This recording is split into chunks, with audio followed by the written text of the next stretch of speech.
Chad Gurwitch, and you're watching the TV Writer Podcast. Hosted by Gray Jones, the TV Writer Podcast is brought to you by Script Magazine and ScriptMag.com, the leading source for script writing information in print and on the web, and by Final Draft script writing software, the entertainment industry standard for script writing worldwide.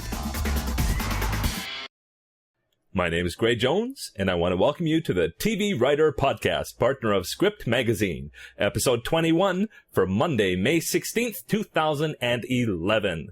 Well, today I am so excited to bring you an interview with TV writer-producer, best-selling author, and award-winning playwright, Chad Gervich. It's an amazing, very long, very packed interview. You're going to love it, I'm sure. But first, a few details. One of them is that another thing that I'm very excited about is the new TV Writer Chat. You may have heard of Script Chat. Script Chat is amazingly popular and a tremendous resource for feature writing.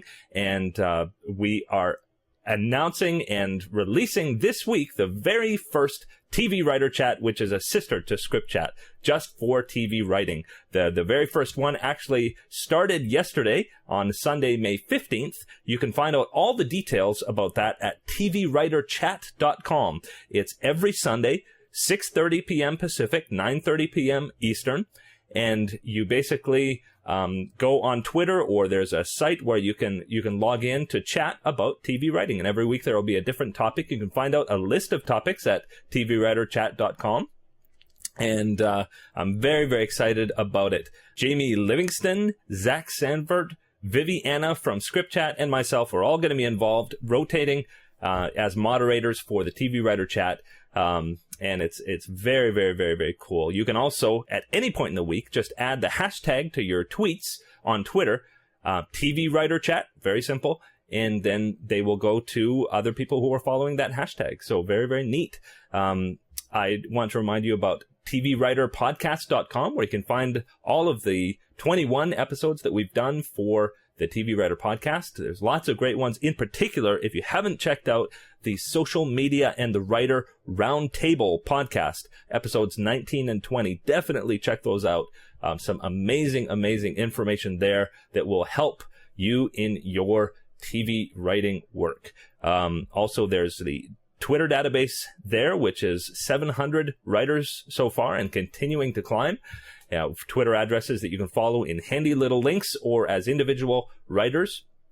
Also, always go to Script Magazine and find out a huge pile of resources, especially Gene Bowerman's Balls of Steel articles are very helpful. And also Chad Gervich, as a TV writer, posts many articles there. Well, about Chad Gervich, here's a bio.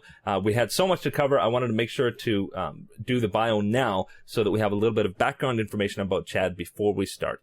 Chad Gervich is a TV writer, producer, best-selling author, and award-winning playwright who currently has a comedy development deal with 20th Century Fox. He is also writing and producing for After Lately, E's half-hour hit comedy starring Chelsea Handler.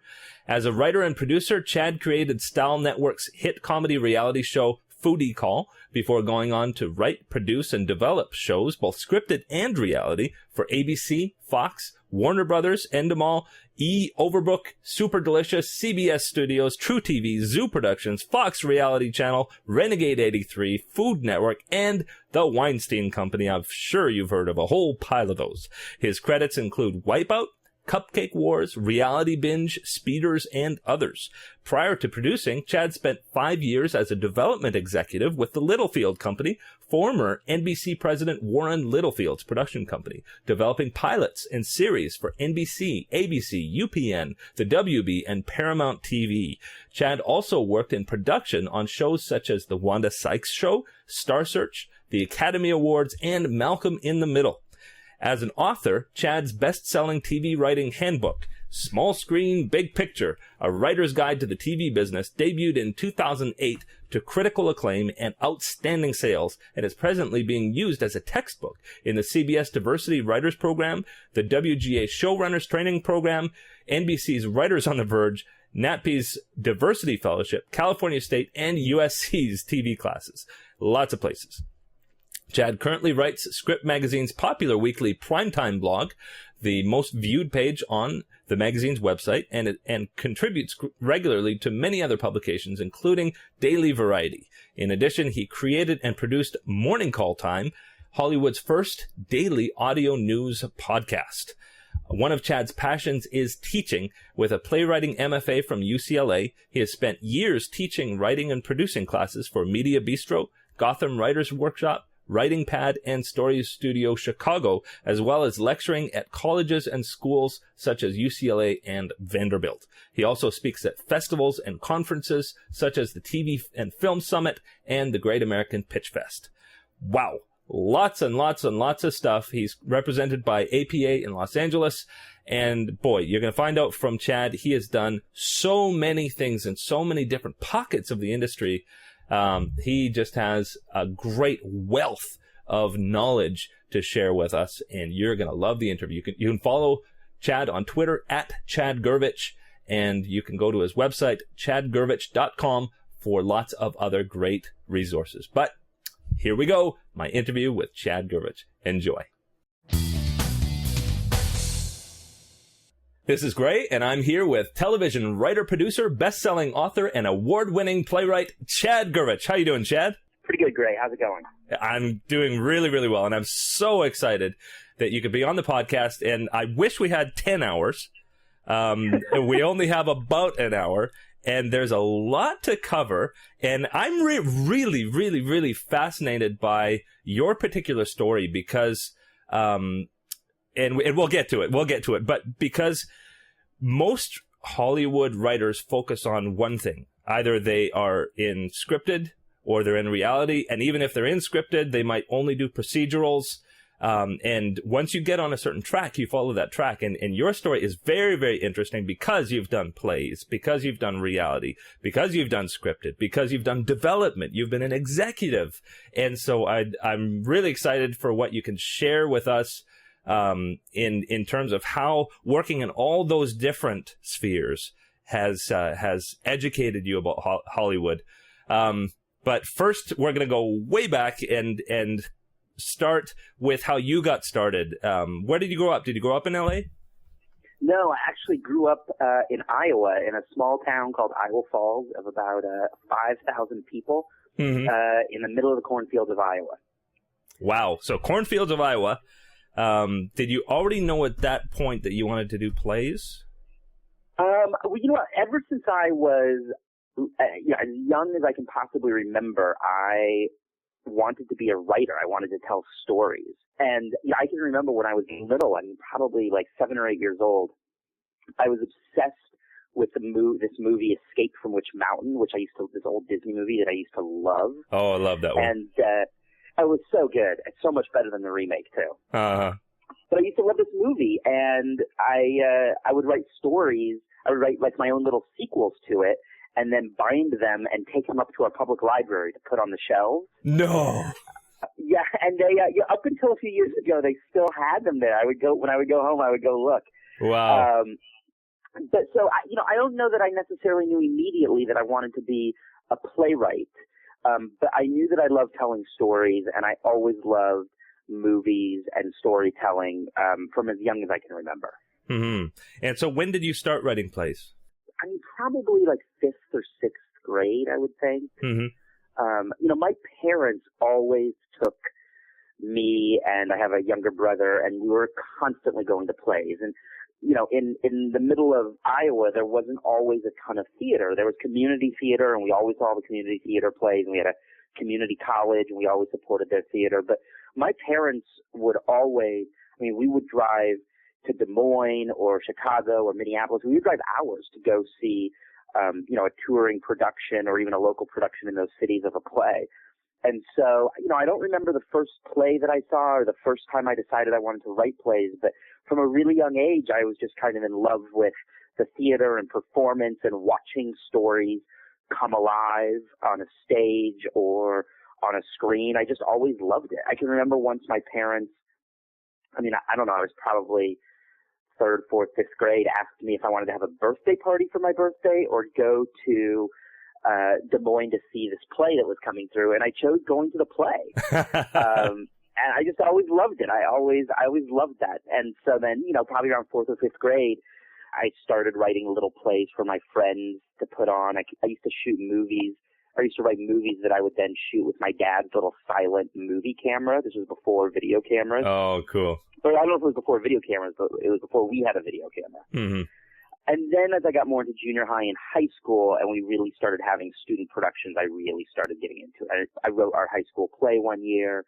And then when I got into college, I went to Vanderbilt for college in Nashville. Mm-hmm. That's when I really stepped it up full force and started writing some plays that were produced at Vanderbilt. I spent a semester at the Eugene O'Neill Theater Center, which was incredible, writing plays there. And that's where I really kind of dove in. Mm-hmm. And then from there, UCLA. So yes.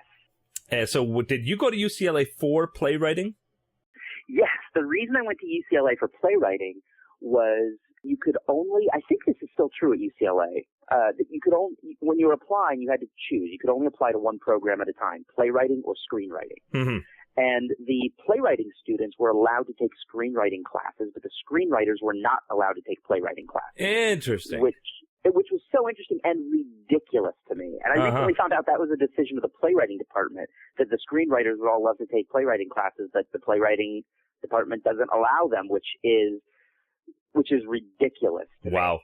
And so I applied to the playwriting program. At that point, I'd had some plays produced around the country, and I'd been writing plays, and so I figured I would go to the playwriting program and then take some screenwriting classes, which is what I did.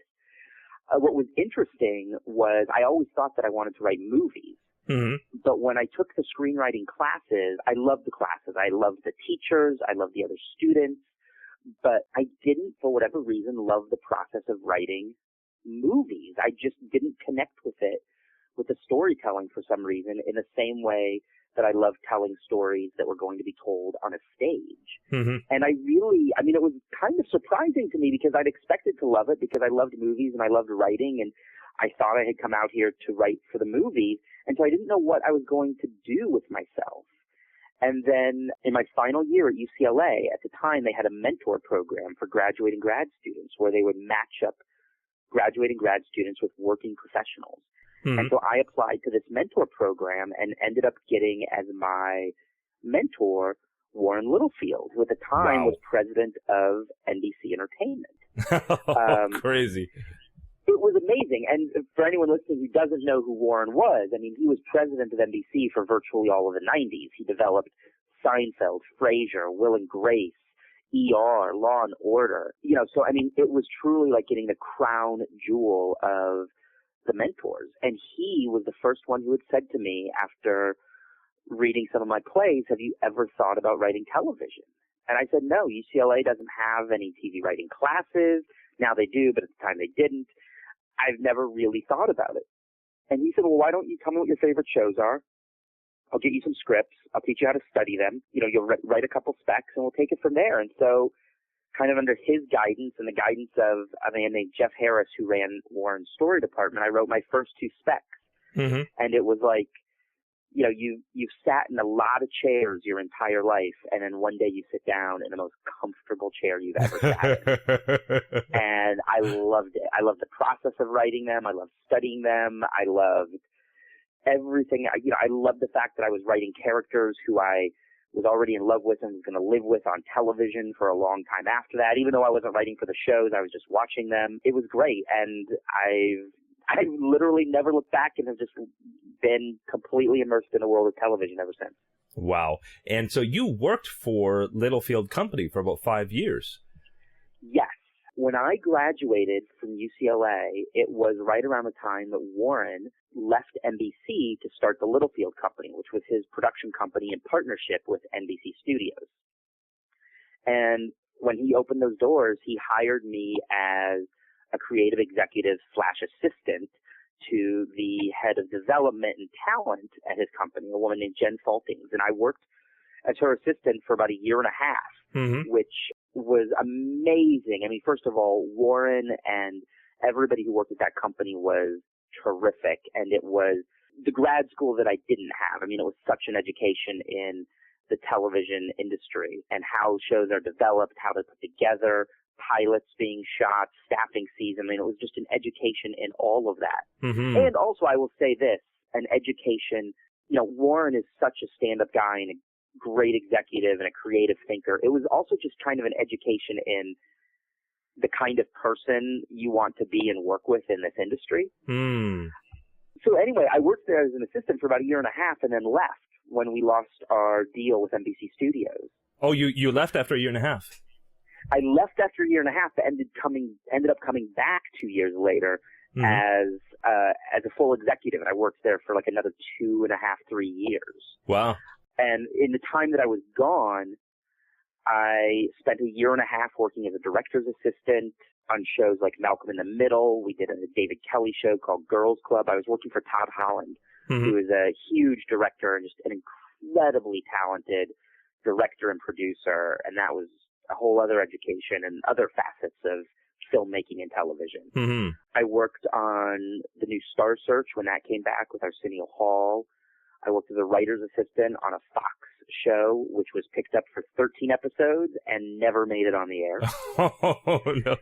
So then I ended up coming back to Littlefield as an exec and worked there developing scripted shows and reality shows for 2.5, 3 years. And what finally happened in the summer of 2005, Warren had wanted to break into reality television. We've been doing scripted, and he wanted to break into reality. And I ended up creating this little reality show that got picked up to series on Style Network. And that was Foodie Call? That was Foodie Call, yes. I flopped over from being an executive to being a producer on that show with Warren and the two showrunners who we had hired to run that show. Very cool. And that was the beginning of writing and producing. Neato. That was a really long-winded answer. I hope that wasn't boring. No, I mean it's great. It really shows, especially for people outside of Hollywood, just how crazy the kind of career paths can be, and yet it all makes sense because every single thing you were doing, you learned a different aspect of the industry that helped you later. I did. I absolutely learned a different aspect of TV and filmmaking at every step. It was also incredibly important. Almost everybody who breaks into this industry has to work as an assistant for several years. It's really the training ground for TV and TV writing and TV producing or being an executive. What I think also was really educational was it doesn't matter what job you have in this industry. You are essentially there is no job stability here. None. Zero. You could be an executive at the oldest company. You could be an executive at NBC, at CBS. There is no job stability. Jobs can typically, it's not unusual for a job to last a year or only 2 or 3 years for somebody, even at a very solid company. People bounce around all the time. Very, very cool. So now it was...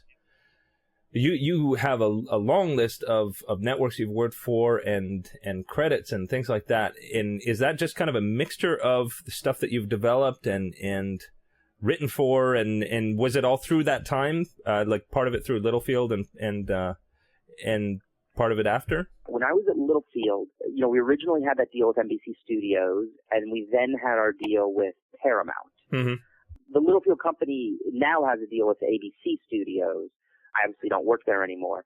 But when we were at NBC Studios and Paramount Studios, we were able to sell shows to any network. In theory, we were set up to sell to CBS and NBC, but we sold shows to, we did pilots for Fox. When we were at Paramount, we did shows for UPN, ABC, Fox. I think we did some for NBC even when we were at Paramount. But then when I left the Littlefield company and actually started writing, producing, that's really when I started working. And look, when you're a writer or producer in Hollywood, especially in television, it doesn't matter how successful you are a freelancer. You can be the most successful showrunner on the planet. You are a freelancer. Because you might be running Law and Order SVU, or CSI, or one of the most successful long-running shows on television. When that show ends, you are out of a job. Yeah. You will have to find another job. And your show could end this year. It could end next year. Your contract could not be renewed. You can be Seth MacFarlane, who has, the richest TV deal in TV history. When that deal expires, he might renew with 20th Century Fox, or he can go somewhere else. It doesn't matter how big you are a freelancer. Mm-hmm. So you're constantly bouncing around between shows, between companies, between networks and studios.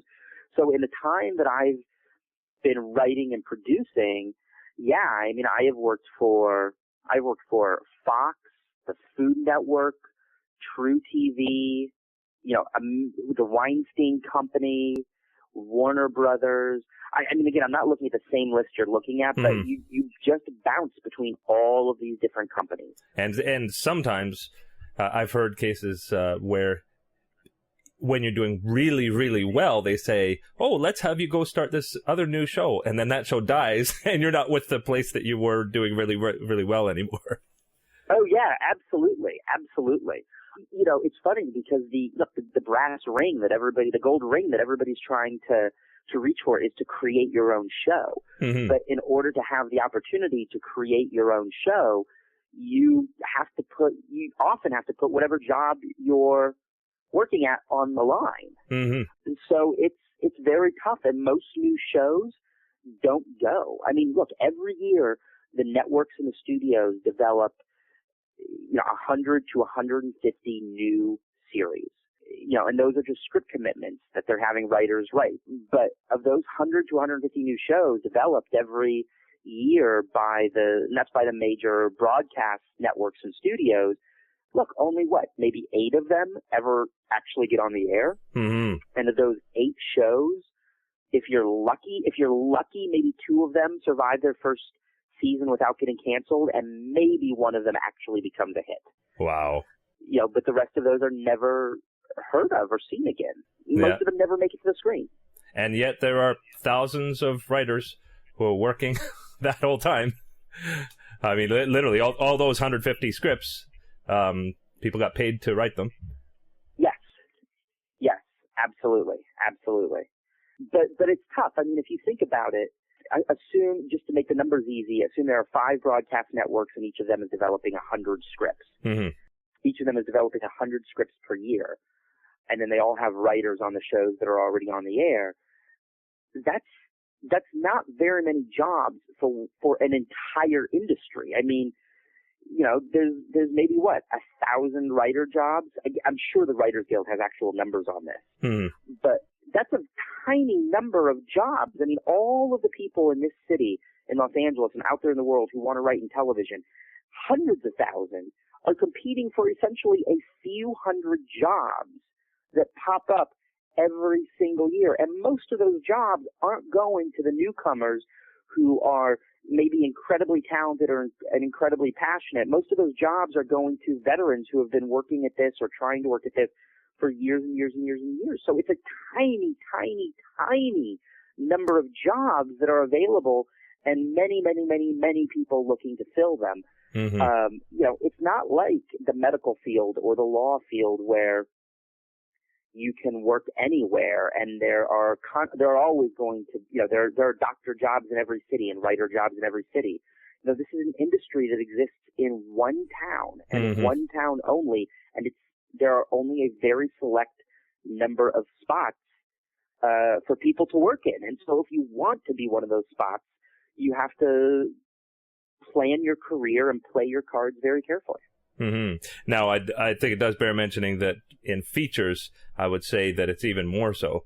There's probably 5 times as many trying to write spec features, and only about 300 or 400 shows, or 300 or 400 movies at best being made per year. I'll be honest, I don't know anything about features. That sounds right to me, but I always read articles in Script magazine about the spec market's no good, and I don't know anything. I don't know anything about movies. Mm-hmm.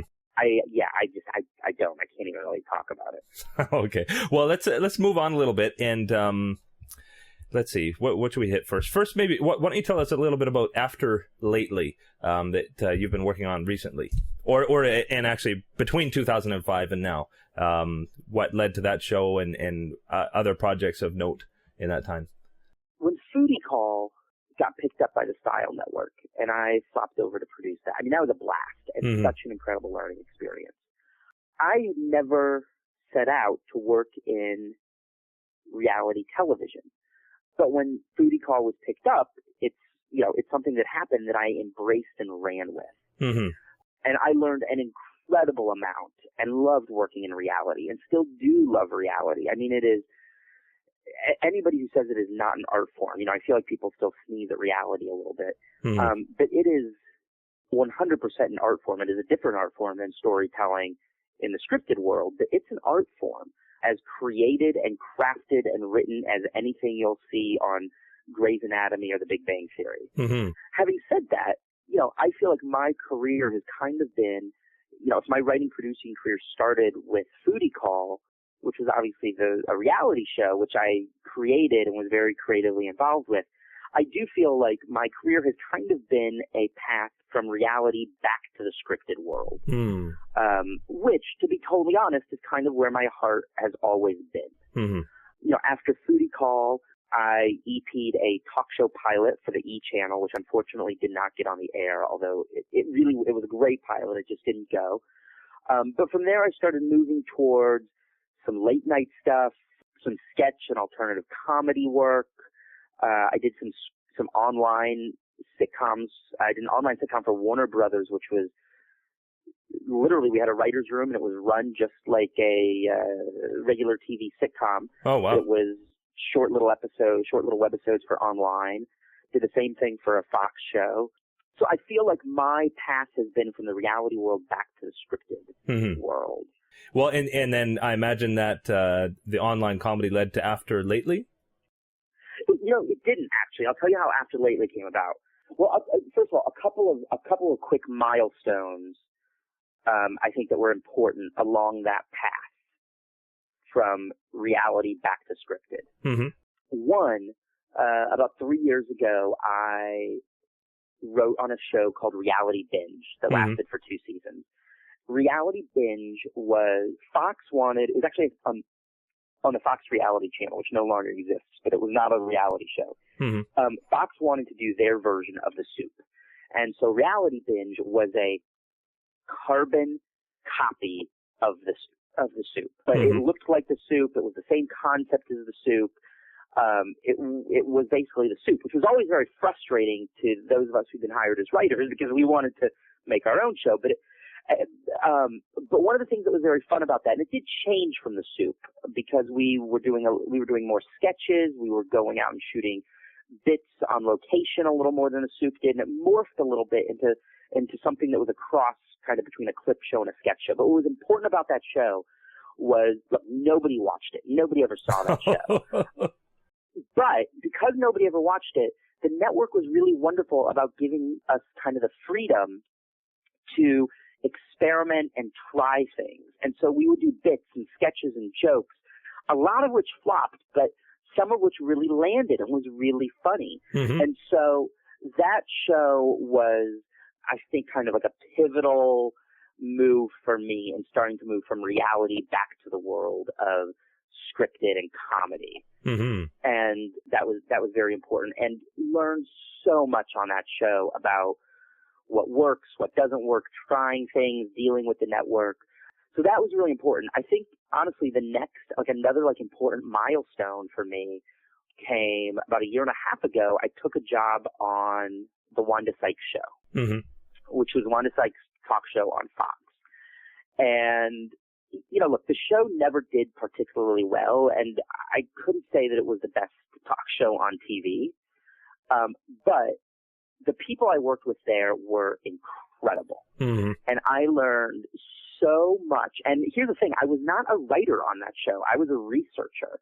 And I had been hired with another guy, Miles, who became a very good friend. We had been hired kind of in particular to put together or to help put together one part of the show. They were going to do a segment on that show, which was called the Wanda-Rama, which was kind of Wanda's version of The Soup, where she would use clips to, she'd make fun of clips from the week's TV and use them to spin off into sketches and bits. And we were helping to put those together and find the clips and come up with the bits and write the sketches for all of that. And one of the reasons that was, I think, such a pivotal moment, and I hope there's a valuable lesson in here, was I took a huge pay cut when I went to work on the Wanda Sykes show. And in a way, like a title or credit demotion, because I was a researcher. To be honest, I totally wanted to be a writer on that show. Mm-hmm. And when I went in and met with the showrunners, they said, we'd like to consider you as a researcher. And I took the job, even though, honestly, it was like a 70% pay cut. And wow. It wasn't the job I'd wanted. You know, I'd wanted to be a writer. And I was coming off of writing on Wipeout for ABC. And so I really wanted to be a writer. But I took the job anyway for a couple of reasons. One, I'm a huge Wanda Sykes fan. Mm-hmm. Two, it was a high profile, and I wanted to be able to work with Wanda. Two, it was a high profile network show that I knew was going to get some attention. Mm-hmm. Three, and maybe this is the most important part of it, I really, really wanted to work with the writers on that show. Mm. The showrunner was a guy, John Ridley, who had written the story for Three Kings and the novel that turned into U-Turn, and he wrote Undercover Brother, which I'd really liked. And so I really liked his work, and the other writers who they were hiring were terrific people who were coming off the Colbert Report, and just like great shows. And I wanted, even though I wasn't going to be a writer on that show per se, I really wanted to work with John Ridley and the other writers who were working on that show. And honestly, I think taking that job, even though it was, you know, some people might consider it a step back, was huge because it was a great credit on my resume. It gave me incredible connections and friendships with amazingly talented people. And it was working with such a different caliber of writer and producer than I'd been working with on some of the other shows. And that's not to denigrate those other shows at all. It's just that these were writers who were writing the kind of TV that I was really excited about. And they were coming from great shows and had a different way of looking at jokes and comedy. And it was just it was a huge education. Mm. So, what was special about how you got onto After Lately? You know, I was not involved with the creation or the development of After Lately. I was hired on as a producer once that show went to series. But I think what's really relevant about how I ended up getting my foot in the door to get hired for After Lately was I had worked before on a couple projects with Brad Wallach, who was one of the co-EPs of After Lately. And has worked for years with Borderline Amazing and Chelsea Handler. Borderline is Chelsea's company. And he spent years over there with Chelsea and Tom Brunel, who runs the company alongside Chelsea. And so while they were looking for talented writers and producers to write and produce the After Lately episodes, it was my relationship with Brad Wallach that got me in the door for that job. And I think what's really important about that is when you look back over virtually every single job I have ever had over the course of my career, I have gotten every single job I've ever had because of a relationship or a connection or a friendship with somebody. Fruity Call was obviously the show I created, and that was, you know, I was working at the Littlefield company, but that show sold.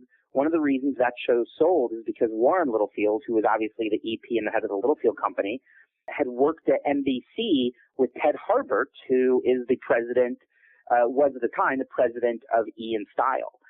And ever since then, when I look at all the shows, I worked on Speeders for True TV, and my hire on that show came out of a relationship with the president of the company. I went from there to a syndicated show that CBS Studios was working on, and I'd worked with the showrunner before.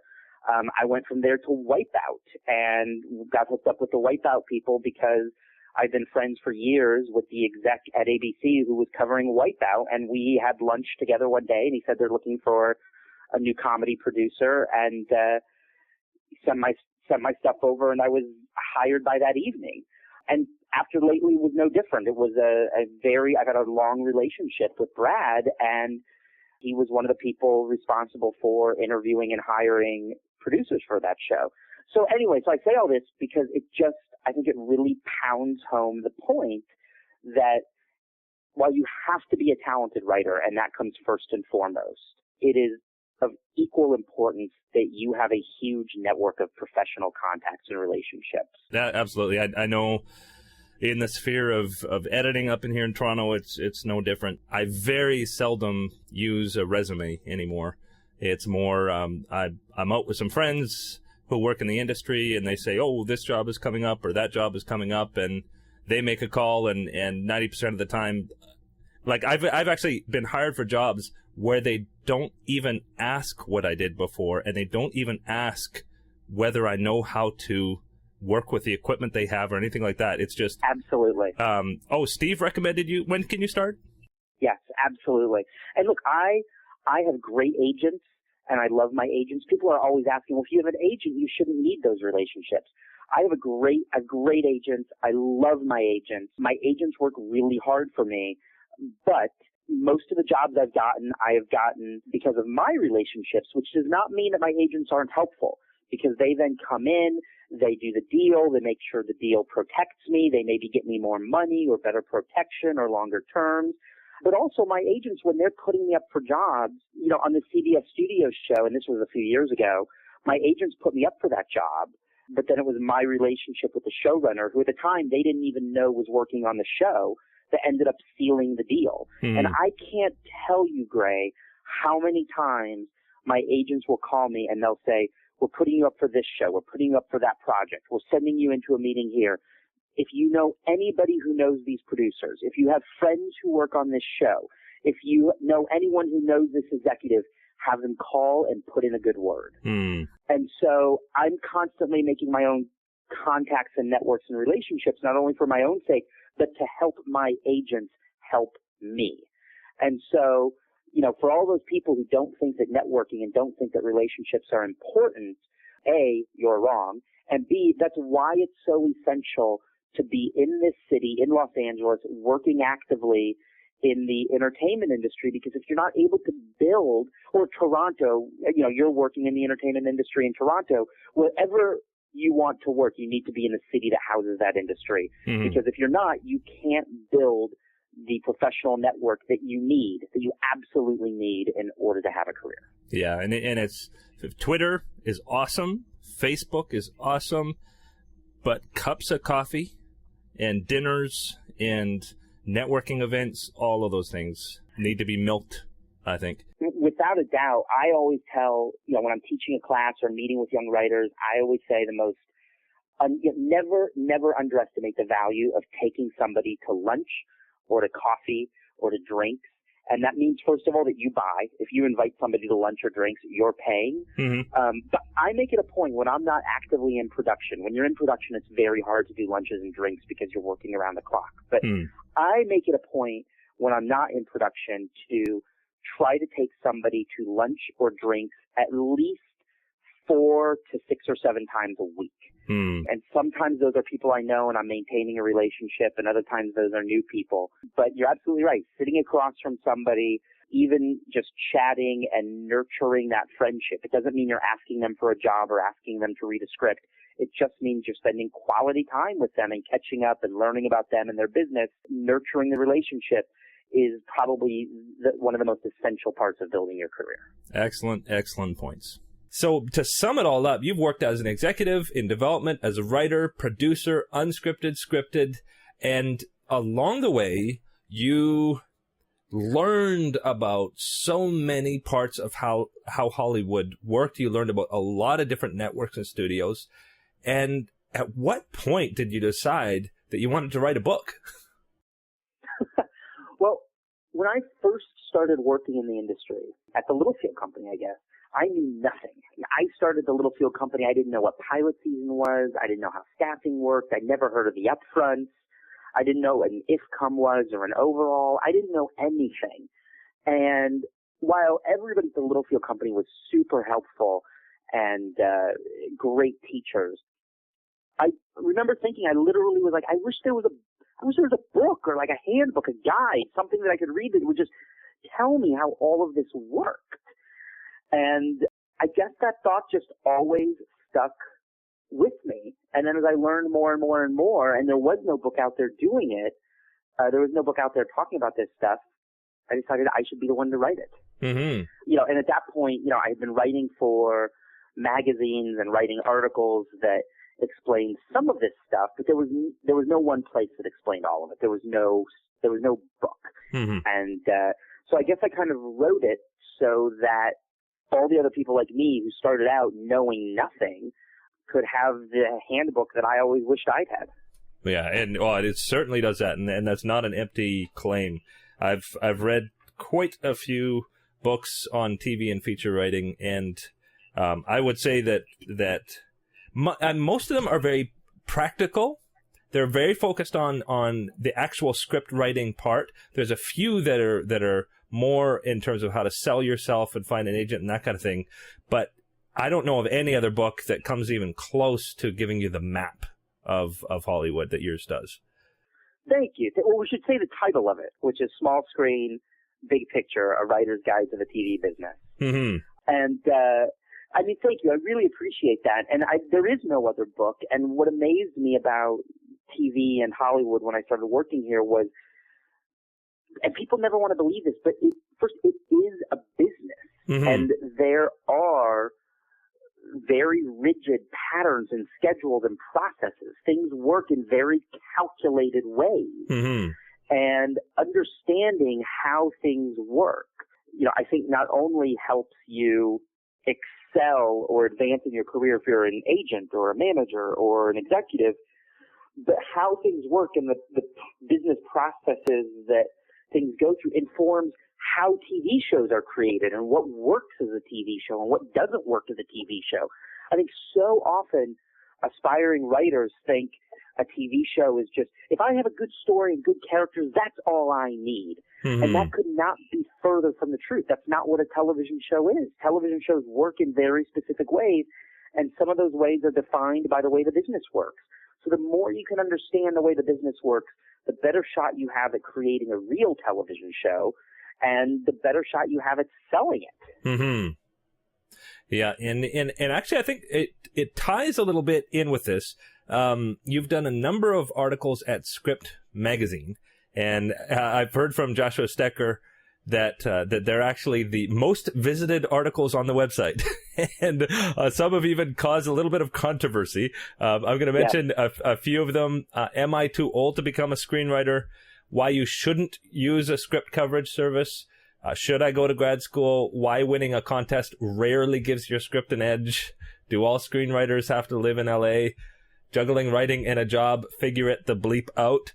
And the thing that I love about these articles, and I think the thing that everybody loves about the articles, is that you, it's no holds barred, but it's the truth. It's just I'm not going to candy coat this. This is what Hollywood is about. And I know we were talking before the podcast a little bit about how there are the exceptions, but I think that there's this perception. And to be honest, most of the magazines, books, DVD training, pitch fests and conferences and all that kind of thing, 90% of it talks about, or 98% of it talks about features. And in features, there's this idea that I can hole up in the middle of, Alaska and write this amazing script, and I show up in Hollywood and there's this bidding war and people want to give me $1 million, no, $1.5 million, no, $2 million for my script. And it is almost like this lottery, perception of Hollywood, which to be fair, there have been times that, perhaps more times, that kind of thing has happened in features, but television is not like that. And television, sorry, keep going. Yeah, and I think you paint that picture that, hey, television is not at all like that. But elaborate a little bit. Television is complete. First of all, TV and film are totally different, rarely overlapping worlds. Mm-hmm. I think people who aren't in Hollywood tend to think that Hollywood is one big bubble that contains movies and television. And look, obviously to a certain extent that's true. But the truth is, film is an industry and television industry is an industry, and there's very little overlap. First of all, it's completely different executives. It's the executives that work in film do not ever touch television and vice versa. Same goes with the world of agents.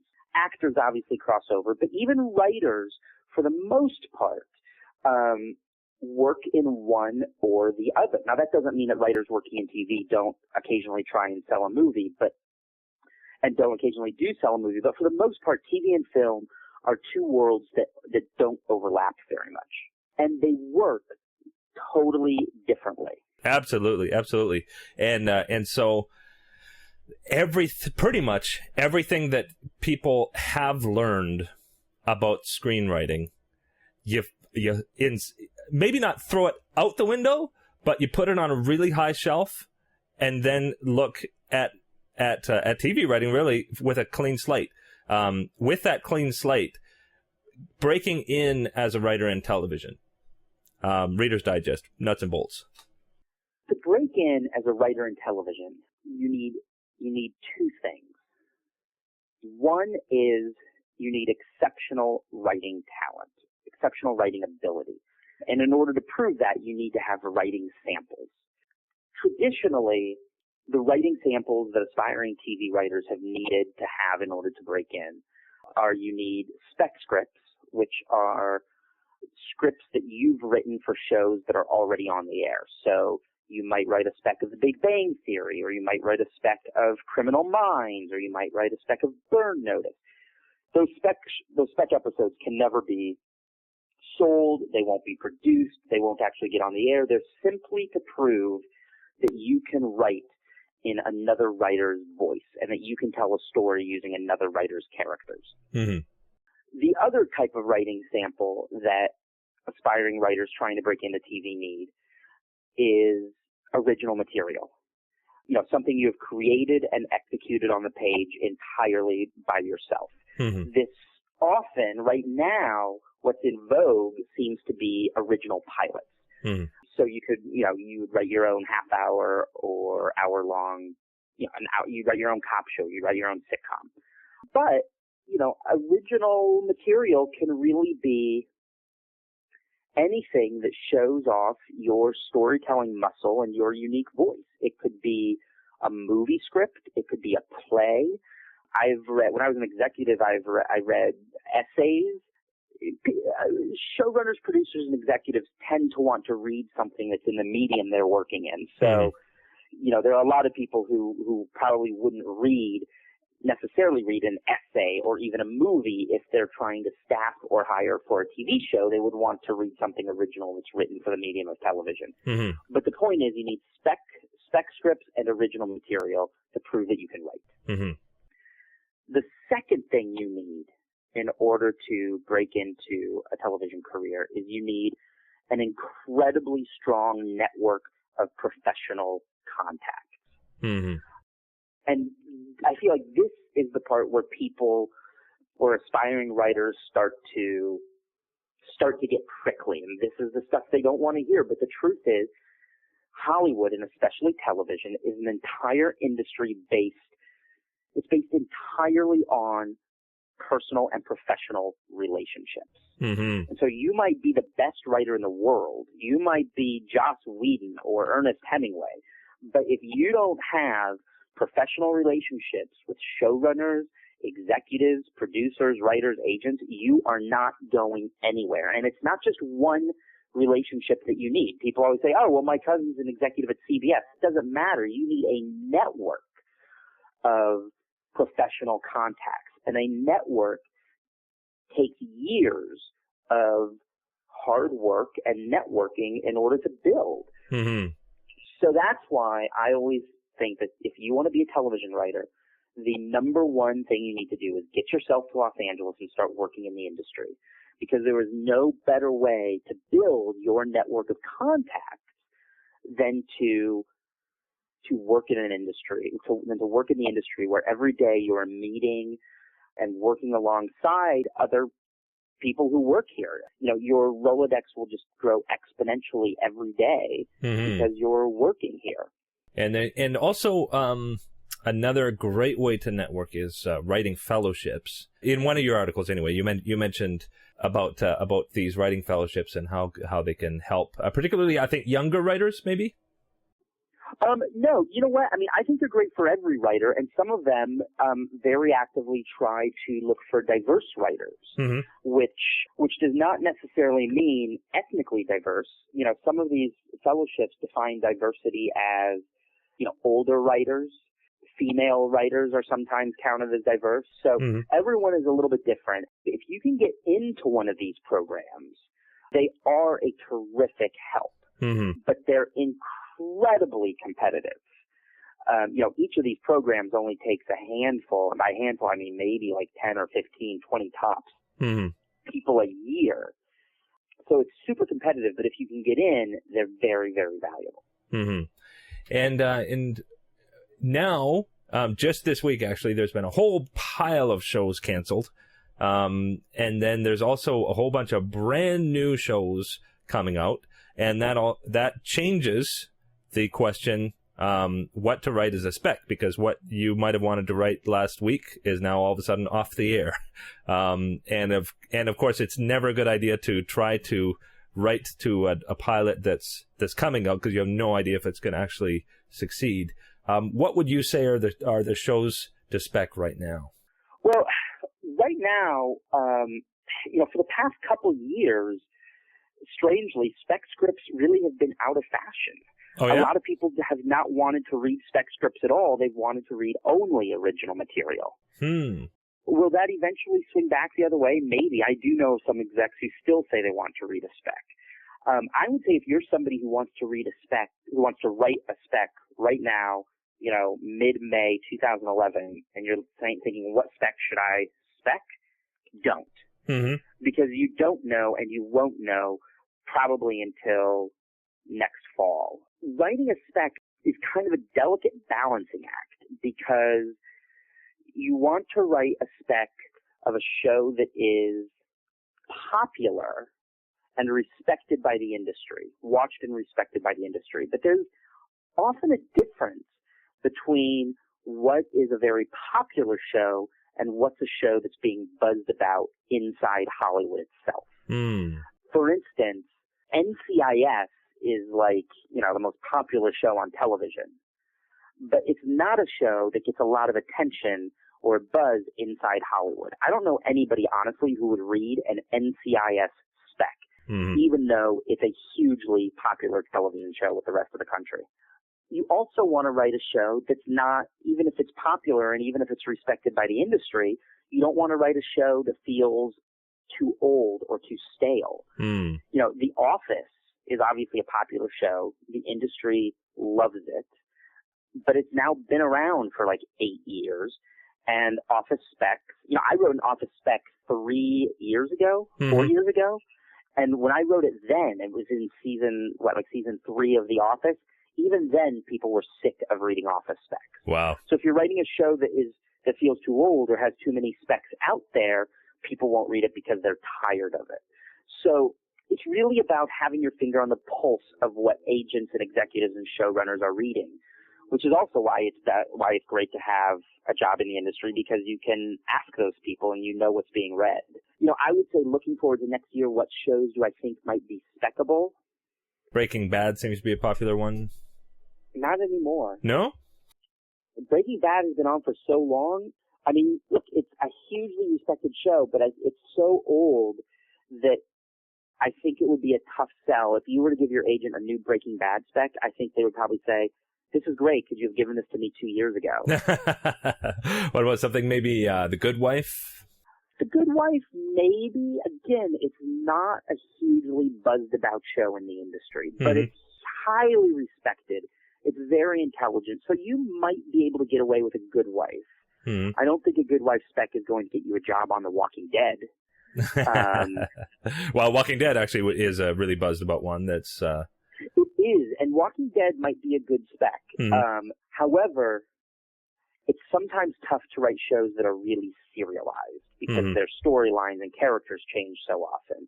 And Walking Dead only does like 6 or 8 episodes a season, but Walking Dead is definitely buzzed about. I'll tell you what I would love to write a spec is Louie. Louie. I don't know if you've seen Louie on FX, but it's Louis C.K.'s show, and it is brilliant. You know, the second season hasn't started yet, but if I were, and this is just me speaking for myself, if I were going to write a comedy spec, a half-hour spec, I would probably write a Louis. I'm trying to think what else. It's really hard thinking what shows to spec in comedy right now because there aren't any huge comedy hits. Modern Family is out there, and I know this year there were several Modern Family specs. But by next year, it might be too old. Parks and Rec really came into its own last year in this season. So you could maybe get away with a Parks and Rec spec, but by next year, that show is going to be a fourth season show, and it's going to feel old. Even though, as far as I'm concerned, Parks and Rec is maybe the greatest show in television history.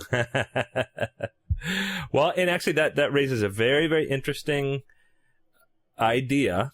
And this, again, as you mentioned, the sticky points for some budding writers is I've heard, I've got a great spec, but you really need a portfolio of specs, and this portfolio of specs you're continually writing for. And I've heard of writers who have been around for a long, long time, very successful writers, who still on their off times write more specs. Absolutely. That's because, for a number of things, because you don't want to look like a has-been. You don't want to look like the shows you're speccing are so old, so you're continually updating for new stuff. But also it helps to be able to broaden the shows that you can go for. Say, for instance, if you only have a Walking Dead and there's a comedy that comes up and you don't have a comedy spec, then you won't get staffed on that show. Well, I will say, look, for better or worse, comedy writers tend to be comedy writers and drama writers tend to be drama writers. I do not believe in the notion that a good writer can write anything. I teach a lot of classes, and once I was talking about this and had a guy raise his hand and say, but don't you believe that really good writers can write anything? And I think that is the farthest thing from the truth. Edgar Allan Poe was a brilliant horror writer. But I do not believe that Edgar Allan Poe could have written Pride and Prejudice. Does that make him not a great writer? No. I think great writers have very distinct voices, and they know what those voices are, and they know where those voices work. So I think it's important to know what kind of writer you are. So it's made perhaps a better comparison might have been you've written a Walking Dead, but Good Wife is hiring. Yeah. So look, comedy writers tend to be comedy writers, and drama writers tend to be drama writers, and they don't go back and forth very much. Although, look, you'll see comedy writers pop up on shows like Desperate Housewives or Grey's Anatomy, but for the most part, they do one or the other. Now, where you might want to broaden yourself is, I was just talking to a friend the other day. He'd spent most of his career in writing sci-fi shows, and so he very intentionally wrote a spec for a character-driven show so that he could then go get a job on a more character-driven show. So if you've written, say, a Walking Dead script, it's going to be very easy for execs and producers to look at you and say, oh, they're a sci-fi horror guy. So you might want to balance that out with, say, a Good Wife spec. You might want to balance that out with a spec that shows some other writing muscles. And it always helps to just be exercising your muscles. Once you finish a script, start your next one. Absolutely. Look, if you're a writer, even an aspiring writer, your job is to write. Hollywood is filled with people who claim they're writers and never write. Oh man, I just read a great quote, and I can't remember who it was. It was Herman Melville or somebody said something like, the easiest thing in the world is not to write. And it's true. Yeah. It's true. I get distracted. I can't tell you how many times a day I get distracted by email or Facebook or Twitter. Writing is hard, but if you're a writer, your job is to write, and your job is to be disciplined and to sit in front of your computer for 8 hours a day. And that doesn't mean your fingers are moving 8 hours a day, but it means you're thinking about story, or thinking about character, or trying things and ripping it up, or taking your 14th draft of the spec script you're working on, or the pilot you're writing, and tearing it up and starting from page 1. Look, I have a pilot deal with 20th Century Fox right now, and I'm working on my latest batch of notes from them, and they're really good notes. And as I dove into this batch of notes, I tore up, probably a good third or more of the scripts that I turned into them last time. And their notes were not extensive notes, but I knew I wanted to address them wholly and completely, and I ripped up a huge portion of the script and completely rewrote it. Now I may end up putting back some of the things I took out, but if you're a writer, your job is to write nonstop. Yeah, very, very cool. Well, that's a good place to end the main portion, and we just have a few fan questions, and then we'll close up. One is from Mona Grenier. Question for Chad Gurwitch: what is the funding model for online series? How do the nets make dollars on them? And how did you get yours going? Oh my God! I know that's a massive question. There is no model, and nobody's making money from this stuff. You know, they maybe make a few dollars or cents here and there, but there is no model at all yet. And, you know, huge props to whoever figures out the model, because that's what everybody's trying to do. Mm-hmm. As for me and the web series I worked on, I was hired onto them. One was, it was a Warner Brothers sitcom that was, well, you know what, this is kind of interesting. Warner Brothers had partnered with Unilever, the shampoo company. Really? And Unilever wanted Warner Brothers to develop this online sitcom for them that was basically the premise. It was called Wig Out, and the premise which is the worst title ever, and it was basically Sex in the City set in a hair salon. No. You know, so it was like the friendships of like 3 or 4 women as they all hung out in this hair salon, which also happened to have a bar. So they would hang out and drink and get their hair done and talk about stuff and date. And so the idea wasn't, you know, it didn't promote Unilever directly, but the idea was it was set in a world where Unilever products would kind of exist, and it felt very Unilever-y. And so I don't know exactly, honestly, how the funding for that worked. I don't know if Unilever put up all the money or half the money or what. But I was just hired on as a writer to that show. The other web series I did, which was for Fox TV Studios and was actually never produced, was actually something that had been... It was a partnership between Fox and Jose Cuervo, and they'd hired a team of other writers who had pitched on this and were developing it, and then those writers had been fired, and I was brought on. And then I was brought on, and ultimately, honestly, I was fired, and it went through about 7 writers before closing down the whole thing. Wow. Yeah, but the point of that is I was just hired onto that, and again, that was a studio partnership with a brand. So there's definitely a lot of brand partnerships going on. I mean, if you have a web series idea, I would try to get it to a brand maybe that you think would be interested in it. You know, if you have a contact at, I don't know, Procter & Gamble or Applebee's or wherever, you know, if you have a contact in the marketing or advertising department at any of these companies, and you can get to them and say, hey, would you be interested in funding a web series? That seems to be how a lot of these things are working. That's actually a very interesting approach, and it involves being a bit of an entrepreneur. But I think a lot of beginning writers have to be entrepreneurs. Yeah, I would also say if you have a web series idea that you want to do, just shoot it yourself. Mm-hmm. You know, get a camera and make it yourself. You know, design it and write it so that it can be done with very low budget, with lower production values, and that doesn't mean it has to look cheap. You know, to me, kind of like the brilliance of the Blair Witch Project or Lonely Girl 15 or Paranormal Activity is those shows embrace their low budgetness. Like Blair Witch and Paranormal Activity are shows, obviously, but, you know, they were shot very low budget with very limited equipment, and they embrace it. I think a lot of times people doing something online want to do something that looks big and professional, like CSI or Lost, and they think they're going to put this online and have a big hit. But that's crazy, because the resources that most people have to make something online don't allow you to do something that looks like Lost or CSI. Almost everything, and I'll also say this, I think the aesthetic of the internet doesn't lend itself to something like that. Most of the stuff that is online, and I'm not even talking about scripted stuff, but when you go to YouTube, most of the stuff that's there looks crappy. You know, it's shot with a webcam, or it's shot with a handheld video camera, or it's shot with an iPhone. People are used to seeing that stuff online. Mm-hmm. And so I would say if you're going to, that's kind of become the aesthetic of the internet. So if you're going to create something that is going to live on the internet, even something that's as scripted and crafted as NCIS, embrace the aesthetic of the medium. Let it look like what people are used to seeing online.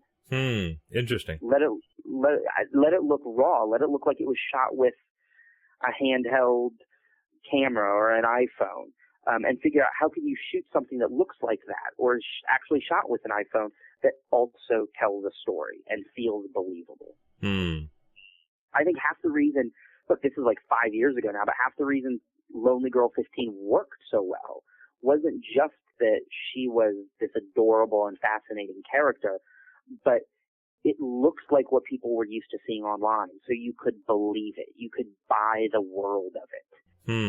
You know, and then just beyond this was this great story of darkness and conspiracies and all of this. But in order to get to that, you know, it ushered you in by saying, here's a world that looks familiar to anybody who has ever been online before. Very cool. And Mona Grenier also asks, you've worked in so many different genres, reality fiction, comedy, drama. How do you avoid being typecast in just one of them? I'll be honest. It's not really, it hasn't really been intentional that I've worked in all that stuff. And honestly, it probably hurts me. I feel like I would probably be farther in my career if I were more pigeonholed. It's true. I think, look, I don't regret a single step of my career. It's been a really fun, a really educational, a really challenging career and an unusual and unconventional career path. I definitely do not regret any of that. I love almost everything I've done, and even projects I've worked on that weren't great, I learned something unique and something special. Having said that, if my heart lives in scripted comedy, in scripted television, would I be farther along if, rather than ever working on a reality show, I had spent time as a writer's assistant working on scripted shows? Honestly, yeah, probably. You know, if I wanted to be a reality producer, would I be farther along in reality TV if I had never bothered to work on some of the late night or scripted stuff I'd worked on? Yes, totally. So I think, I always feel like the best advice I have to offer people is if you know what you want, you get further in your career faster if you are laser focused. I don't think you speed ahead and get where you want to go as fast as possible by being a jack of all trades, by doing everything, by juggling as many balls as you can. I think the more laser focused you can be, I don't think pigeonholing is a bad thing. I think the more you can pigeonhole yourself, the more you can say, I am the multi-camera family comedy guy. That's what I write. I am the 1 hour slightly comedic horror writer. You know, the more you can pigeon yourself, I think the faster you go, the further you go faster. Very cool. And another one from Eric Toms. He said, Chad and I are friends, so please tell him I say hi. Please ask Mr. Gurwitch if it's possible to get a show on the air without significant writing credits, i.e., I guess, pilot, if you don't have any significant writing credits. Well, first of all, Eric Toms and I are not friends and do not trust him or anything he says. I'm kidding. I'm totally kidding. No, Eric is an old friend. He was actually the host and one of the writers of Reality Binge. Oh, cool. Yeah, and he's a good friend. So, Eric, if you're listening to this, hello back at you. No, it is not possible at all to get a show on the air if you don't have significant writing credits. And here is why. In movies, if you're a movie writer, a screenwriter, you usually write the movie and then you hand it over to the director, the producers, the studios, and they take it from there. That can't be done in television for a couple of reasons. One is a movie is a finite experience. Once you write the movie, once you see the movie, it's over, it's done. That story will not continue. Those characters will not go on. It will never happen again. So the writer's vision is closed. But in a television series has to tell a story, and those characters have to go on and grow every single week, week after week after week, month after month after month, year after year after year. And so if you're the visionary, the artist who created the show, and it's stemming from your vision and your voice, they need you there to create and craft and guide that show every step of the way.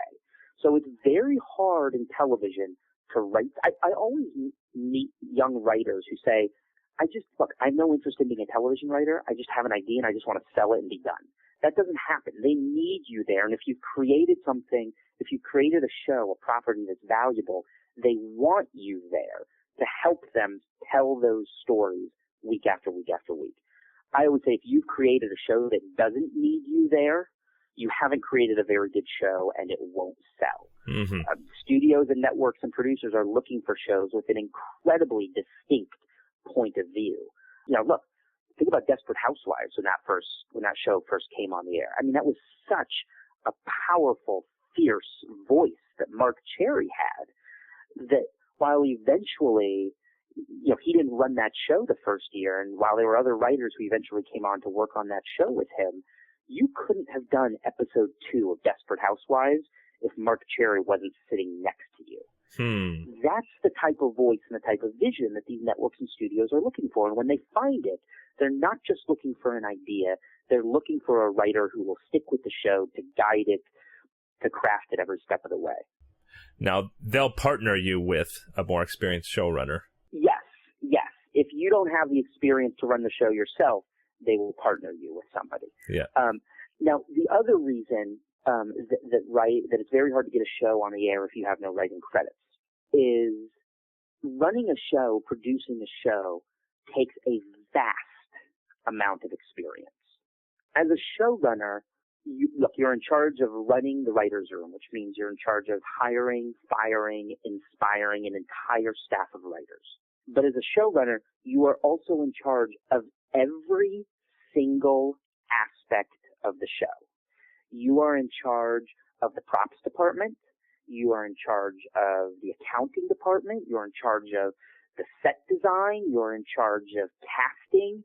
You are overseeing everything.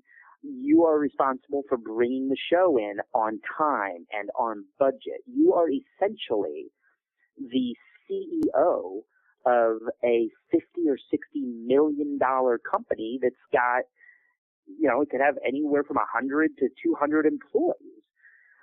And that is not a job that can be done by anyone other than somebody who has been working in television, working their way up the ladder, watching, learning for years. Now, if you don't have that experience, will they pair you with somebody? Yes. But the person the networks and studios are really looking for is the person who is not only the visionary artist and creator who can bring them a new and original show, but is also the person who can run the show themselves. Which is why people like Seth MacFarlane and Joss Whedon and J.J. Abrams, you know, these are huge, creative, visionary showrunners who can both run shows and have incredibly unique visions and voices. You know, they're the whole package, and those people are few and far between.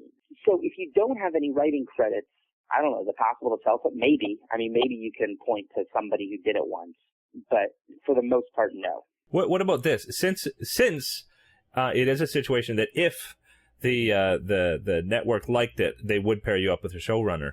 But what if you actually, and again, this goes back to the networking thing, but if you happen to know a showrunner and you pitched it to the showrunner, like say, for instance, Chris Fedak did with Josh Schwartz for Chuck. Oh, if you know the showrunner and can go in with the showrunner, that's even better. If you can walk in there with a showrunner attached, supporting your project, I mean, that's the best case scenario. But in order to do that, you have to know that showrunner personally. You're not going to get to Josh Schwartz if you don't know Josh Schwartz. Yeah. Or, you know, have a brother or a sister or a best friend or a mother or an uncle who knows him personally and can get you in the room with him. But if you have that relationship, then absolutely use it. But here's the other thing. Writing television is a different art. It's a different craft than writing a novel or a movie or a short story or a poem. And if you've never worked in television before, people are going to listen. I guarantee you people are going to get riled up and be like, this is one of those things that people are going to get angry about. But if you've never worked in television before, you're probably not yet a very good television storyteller. That doesn't mean you're not talented. But television writing is a specific craft that has to be learned and practiced and worked on. And sitting at home writing spec scripts and writing pilots is great education and does help you learn your craft, but it only gets you so far. So I guess what I'm saying is the truth is if you've never written in television before, you're probably not ready or not able to create a show that is good enough to get sold and on the air. Mm. You know, just because, look, you might be an incredibly talented, there might be an 18-year-old student out there who's the top biology student in the world. But if he hasn't gone to med school, he's not yet ready to operate on somebody. In a few years, he might be a brilliant surgeon, but he still has things to learn. Which he fully understands, and I think that's important to just, there's nothing wrong with being the top 18-year-old student, but that top 18-year-old student just understands he has to go to med school, has to do his, yes. etc. Yes, I think with creative disciplines and professions, I think one of the things that make them different is great art, whether it's a beautiful painting or a wonderful poem or an incredible episode of Buffy the Vampire Slayer, which I use as an example because next to Parks and Rec and Buffy the Vampire Slayer are tied as the greatest shows in television history for me. I just have to say that. Anyway, I think one of the things that makes creative professions different is people look at a beautiful painting or read a great novel or watch a brilliant episode of Buffy the Vampire Slayer, and it moves them. They feel very connected to it. It makes them feel a certain way. They see a reflection of themselves in that work. And so it's very easy for them to say, I can do that. I get this showrunner. I get this voice. I get this artist. I can do that. I should be able to do that. Mm-hmm. And so they sit down, they write something, maybe they read every book, maybe they write a million things, but I think there's sometimes a thought process that they think just because they're doing this or they want it badly enough or even because they understand it, they're at a level where they're ready to sell something professionally or work professionally or work in the business of art, of creation, of TV, of whatever it is. And that's not true. This is a business and you have to learn the business. And a business doesn't just mean learning how the business model works or how agents do their jobs. It means learning what happens in a writer's room and how stories are crafted by a staff of writers. And I think people often dismiss that there is a whole business element to having a professional TV writing career because they're so passionate just about the creative writing part of it. And that's only one part of it. You have to have the rest of it. And you can't have the rest of it if you're writing spec scripts sitting in your cabin in Alaska, no matter how good those are. You have to be in LA working in the industry. Mm-hmm. Well, that is a very, very good place to end up. And if this is not enough, then buy Small Screen Big Picture. And it's a long read. It's almost 400 pages of just packed with information that'll help you understand more of what Chad is talking about and also why he's talking about it in that way. But just a few things to end up with. Chad is on Twitter at Chad Gurwitch. And your website, chadgurwitch.com. You got lots of great resources there. Yeah, it is packed with resources, websites, links, services, tons of stuff. It's not a beautiful website because I made it myself and I need to redo it, but it does have some helpful stuff out there. Yeah, very cool. Can I plug a couple events where I'll be speaking? Absolutely. A couple events where I'll be speaking and teaching if people are interested. So on Saturday, June 4th, I'll be speaking at the Great American Pitch Fest here in LA in Burbank. And what's cool about that is it's completely free. Well, the seminar that I'm teaching is free. One of the cool things about the Pitch Fest is you can buy a pass to attend their paid classes, and you can pay to it. Like Robert McKee is speaking there, Pilar, Alessandra. But there are also many, many free classes. And so I'll be speaking there that morning on pitching. and would love to see everybody out there. And then I am also speaking at the TV and Film Summit, which is June 25th and June 26th, also here in LA. Oh, and the website, the PitchFest website is pitchfest.com, and the TV and Film Summit website is tvfilmsummit.com. Very cool. And very excitingly, on June 12th, Chad will be a special guest on the new TV Writer Chat. That's at 6:30 p.m. Pacific, 9:30 Eastern. And just go to tvwriterchat.com for details, and you can literally, it's like a text chat that you can ask questions to Chad, and the special guest topic will be writing the Spec pilot. So very cool. Yeah, so that's going to be very, very exciting. And also, Chad, you offer individual consultation as well? Yeah, I do. When I'm not actively working on a show, I love consulting with people. I love working with writers. I teach a lot of classes, and I just love helping people and working with writers and story in any way that I can. Very, very cool. And you can get all those details at chadgurwitch.com. Well, I know we've taken a lot of time here today. I'm not sure if we've broken the record for individual interviews, but I think we're pretty close. Let's keep going. So I super appreciate you taking the time, and I can't wait for that TV Writer Chat on June 12th. That's going to be awesome. And so best of luck to you in your TV work. I will. Thank you, man. This was fun. This was really cool. Yeah, very, very cool. Okay, so we'll talk again soon. All right. Sounds good then. Okay. Thanks, Chad. Hosted by Gray Jones, the TV Writer Podcast is brought to you by Script Magazine and ScriptMag.com, the leading source for scriptwriting information in print and on the web. And by Final Draft scriptwriting software, the entertainment industry standard for scriptwriting worldwide.